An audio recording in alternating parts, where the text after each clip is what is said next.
We are now joined by NATO's Secretary General Jens Stoltenberg.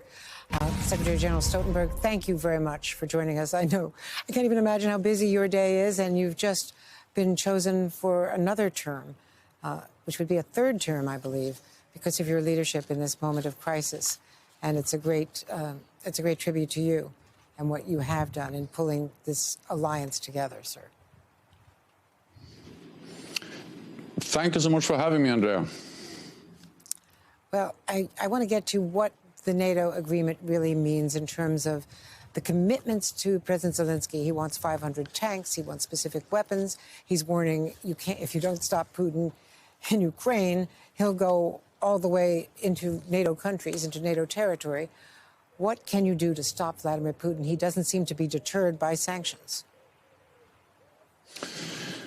Sanctions works, and they help, and they have severe consequences for the Russian economy, and they make it harder for Russia, for President Putin to finance his war. But we are doing more than sanctions. We are providing unprecedented support to Ukraine.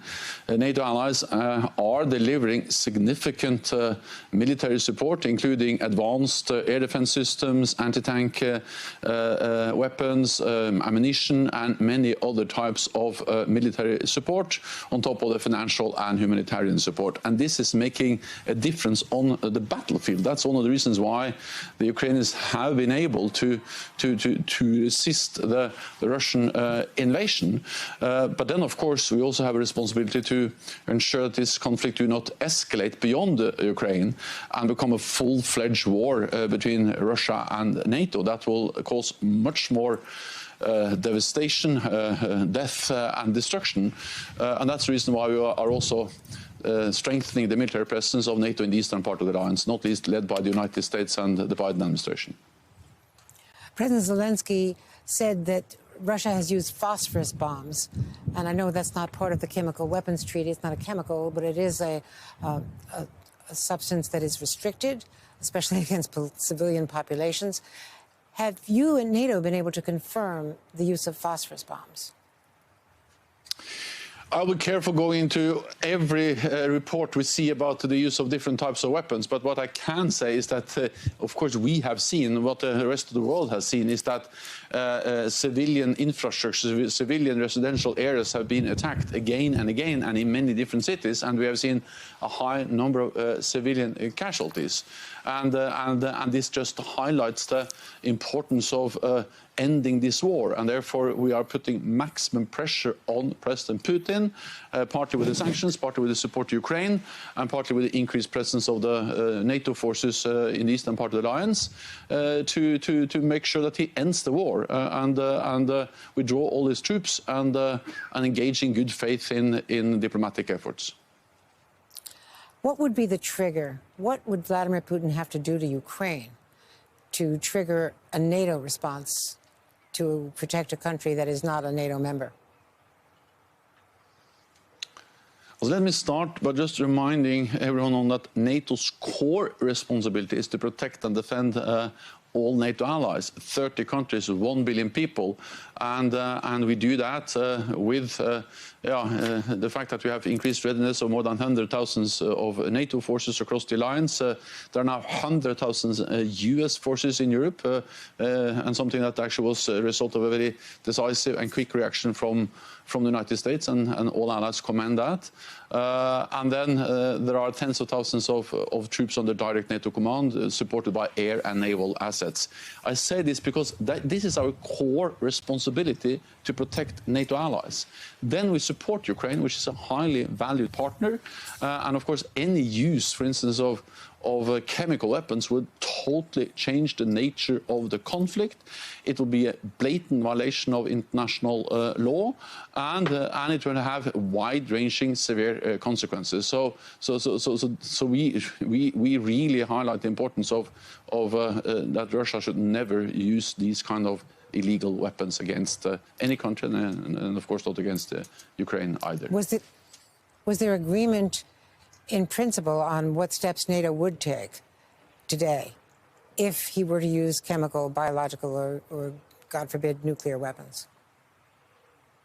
We are providing support to Ukraine also to protect themselves against any use of chemical or biological weapons with protective equipment and other measures that can help them to protect themselves in such a situation. Any use of these weapons will be extremely serious, and it may also, of course, affect NATO allies, because we know that chemical agents or biological weapons, they don't always, so to say, recognize borders. So even if these weapons are used in Ukraine, it may spread and contaminate also areas outside Ukraine. But again, we have one main responsibility, and that is to protect and defend NATO allies. We will defend every inch of NATO territory. An attack on one ally will trigger a response from the whole alliance. That's NATO's core responsibility, one for all and all for one. And allies welcome the strong commitment of the United States to this Article 5 of collective defense clause of the alliance. And of course, the only time it was ever used was to protect the United States after 9/11. We're well aware and grateful. But by that very definition, if chemical, biological, nuclear weapons were used and there was a spillover effect in Poland or another eastern flank border NATO state, that would trigger a NATO response. It would affect a NATO country. I would be a bit careful about speculating about many different types of hypothetical possibilities. My only big and important message is that an attack on a NATO allied country will trigger a response from the whole alliance. And that's to demonstrate that not only in words but also in deeds. That's exactly the reason why we now have thousands of combat-ready troops all along the eastern flank, the Baltic countries, Poland, and down to Romania and Bulgaria. And that sends a very strong message of our unity, of our resolve, and our commitment to protect and defend all NATO allies, that we actually have NATO troops along the borders. But finally, to President Zelensky's argument that Vladimir Putin is not going to stop at Ukraine's border. If he's not stopped in Ukraine, he will move on to NATO frontline states. So NATO is the strongest alliance in history. We represent 50% of the world's GDP and 50% of the world's military might. And with the increased presence of NATO troops and forces in the eastern part of the alliance, we demonstrate that we are ready to protect and defend every NATO ally. That's in a way the clear message we are sending, and the United States has been very much part of sending that message. I met American troops in Poland, in Romania over the last weeks, and it's always extremely impressive and reassuring to see the commitment and the professionalism of American troops in Europe. And European allies are also stepping up, and we are doing more together. So that's the way to prevent an attack. Our deterrence is not to provoke a war, but it's to prevent an attack on NATO ally country. We have done that successfully for more than 70 years, and we continue to do that by standing united. Thank you very much, Secretary General Jens Stoltenberg, now for the third time being chosen as NATO's leader. Thank you.